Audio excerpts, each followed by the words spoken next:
ବକ୍ରି ଶନି ମହାଗ୍ରହଙ୍କର ପ୍ରଭାବରୁ ବୃଷ ରାଶିଜାତ ବ୍ୟକ୍ତିଙ୍କର ଆୟର ନୂତନ ସ୍ରୋତ ଉନ୍ମୋଚିତ ହେବ, କିନ୍ତୁ ଆର୍ଥିକ ଲାଭ ହସ୍ତଗତ କରିବା ପାଇଁ ଧୈର୍ଯ୍ୟର ସହିତ ଅପେକ୍ଷା ମଧ୍ୟ କରିବାକୁ ପଡ଼ିବ।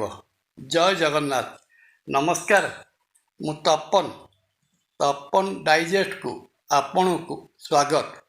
ଶନିଦେବ ବୃଷ ରାଶିର ଆୟ ଅଥବା ଲାଭ ଭାବ ମୀନ ରାଶିରେ ବକ୍ରି ହୋଇଛନ୍ତି। ଆସନ୍ତା 2026 ମସିହା ଡିସେମ୍ବର ମାସ 11 ତାରିଖ ପର୍ଯ୍ୟନ୍ତ ଶନି ମୀନ ରାଶିରେ ବକ୍ରଗମନ ବା ବକ୍ର ଚଳନ କରିବେ।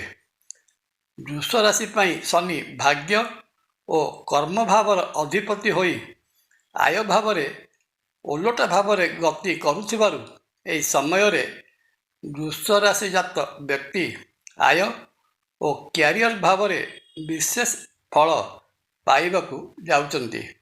ବହୁଦିନରୁ ମନ ମଧ୍ୟରେ ରହିଥିବା ସ୍ୱପ୍ନ ମଧ୍ୟ ପୂରଣ ହେବ, କିନ୍ତୁ ଶନି ବକ୍ରି ହୋଇଥିବାରୁ ଏହିସବୁ କ୍ଷେତ୍ରରେ ସାମାନ୍ୟ ବିଳମ୍ବ ଘଟିବା ଦେଖାଯାଏ। ଚାକିରି କ୍ଷେତ୍ରରେ ରହିଥିବା ବୃଷ ରାଶି ବ୍ୟକ୍ତିଙ୍କ ପାଇଁ ପ୍ରମୋସନର ସୁଯୋଗ ଆସିବ। କର୍ମକ୍ଷେତ୍ରରେ ସହକର୍ମୀମାନଙ୍କର ସହଯୋଗ ଓ ପ୍ରଶଂସା ମିଳିବ। ପଦୋନ୍ନତି ସାଙ୍ଗକୁ ନୂତନ ଦାୟିତ୍ୱ ଗ୍ରହଣ କରିବେ। ବେପାର ବାଣିଜ୍ୟ କ୍ଷେତ୍ରରେ ରହିଥିବା ବ୍ୟକ୍ତିଙ୍କର ବ୍ୟବସାୟରେ ଅଗ୍ରଗତି ଘଟିବ। ବ୍ୟବସାୟ ପାଇଁ ନୂତନ ଚୁକ୍ତିନାମା କରିପାରନ୍ତି, କିନ୍ତୁ ବାଣିଜ୍ୟିକ ଲାଭ ସାମାନ୍ୟ ବିଳମ୍ବରେ ହସ୍ତଗତ ହେବ।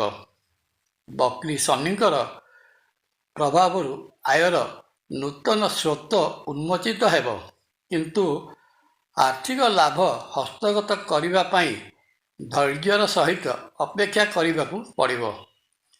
ସ୍ୱାସ୍ଥ୍ୟ ସମ୍ପର୍କରେ ଚିନ୍ତା କଲେ ଜଣାଯାଏ, ବୃଷ ରାଶିଜାତ ବ୍ୟକ୍ତି ଶନିଙ୍କର ବକ୍ର ଚଳନ ସମୟରେ ବିଶେଷ କିଛି ବଡ଼ ଧରଣର ସ୍ୱାସ୍ଥ୍ୟଗତ ସମସ୍ୟା ଭୋଗ କରିବେ ନାହିଁ, କିନ୍ତୁ ଶନିଙ୍କର ଦୃଷ୍ଟି ବୃଷ ରାଶି ଉପରେ ରହୁଥିବାରୁ ମନ ମଧ୍ୟରେ ଅହେତୁକ ଦ୍ୱନ୍ଦ୍ୱ ଅଥବା ଚିନ୍ତା ଲାଗି ରହିବ।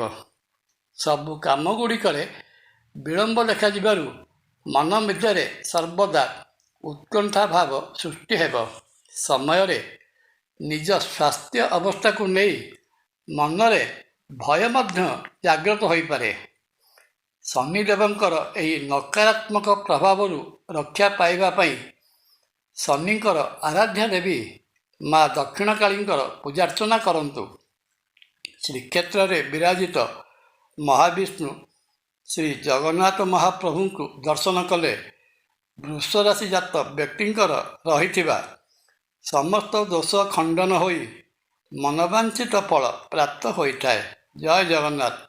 ଭିଡ଼ିଓ ଭଲ ଲାଗିଲେ ଲାଇକ୍, କମେଣ୍ଟ ଓ ସେୟାର କରିବା ପାଇଁ ଅନୁରୋଧ। ନମସ୍କାର।